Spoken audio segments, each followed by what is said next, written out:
Genesis chapter 14 records a Lord of the Rings type battle with 5 kings against 4. And in the process, 2 of the kings realize that, hey, things aren't going our way. And so they break their alliance and they make a run for it. But we're told that they then get stuck in the tar pits. They get stuck. So one, it's obvious they have broken their alliance, and then it's obvious that they're stuck with nowhere to go. Proverbs 29:25 tells us that the fear of man is a snare. You know, that's a really interesting choice of words, snare. Snare, that's something that's used by hunters. It's used to hold an animal of prey in place until the hunter can arrive and take it out. And thus, the animal is still alive, but it's being held in place. It cannot go anywhere. That's what fear does. It will immobilize you. I've even heard people say, well, he or she, they're paralyzed by fear, and maybe that's how you're feeling right now. Maybe you're feeling paralyzed or immobilized with fear, meaning you can't really continue on with life, or you can't really continue on with what God has called you to do because you're afraid. You know what? It happens to the very best of us. The question is how do we deal with it? How do we overcome this? How do we become emboldened and courageous? How do you muster this up? It was pointed out to me a while back that there's 365 verses in the Bible that talk about fear. Now think about that. That means there's one for each day of the year. So obviously it's the real deal. It's a real issue, and we can all relate to that. So how do we deal with it? I want to share with you just 3 things. One is to know that God is with you. To internalize that reality. David says in Psalm 23, perhaps the most famous chapter in the Bible, he says in verse 4, you've heard it before, even though I go through the valley of the shadow of death, I will fear no evil. Well, why not? He goes on to say, because you are with me. So he's going through a valley. It looks like the walls are absolutely closing in on him. And he can even see the shadows, all right? And that may be where you're at right now. You can actually see the shadows. Like, this is a real deal. This is a real issue. This isn't a figment of my imagination. You can see the shadows of it. That's how real it is. But David says he's able to continue on through that valley. Why? Because God is with him, and God is with you. There's never a moment when God's not thinking about you. There's never a moment when God's not aware of your predicament and your situation.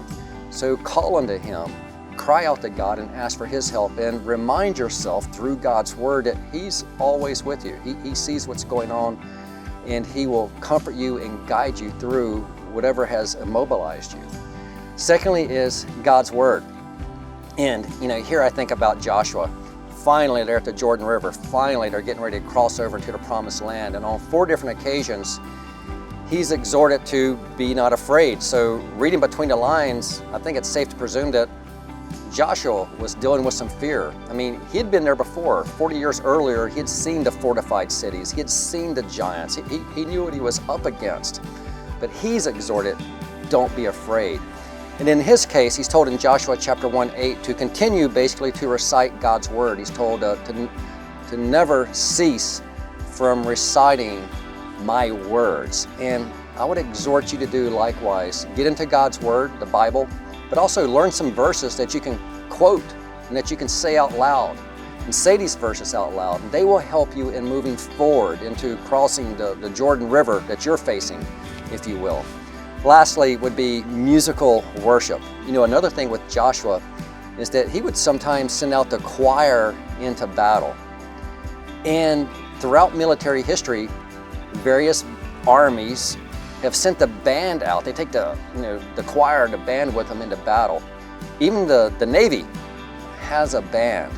There's something about musical worship that encourages their spirits. And there's also something about singing these praises out loud that they resonate throughout the heavenlies. So maybe it's in your quiet time, maybe it's in the privacy of your own car. Let me encourage you, sing out loud. When you go to church on Sunday, sing out loud. Include musical worship as well in your spiritual diet. So may these principles of knowing that God is always with you, of knowing God's word, but then quoting God's word, and also thirdly, musical worship. May these principles help you move forward into life. And maybe if you feel like you're stuck, maybe these things will help you get you unstuck so that you can continue on with whatever it is that God has called you to do.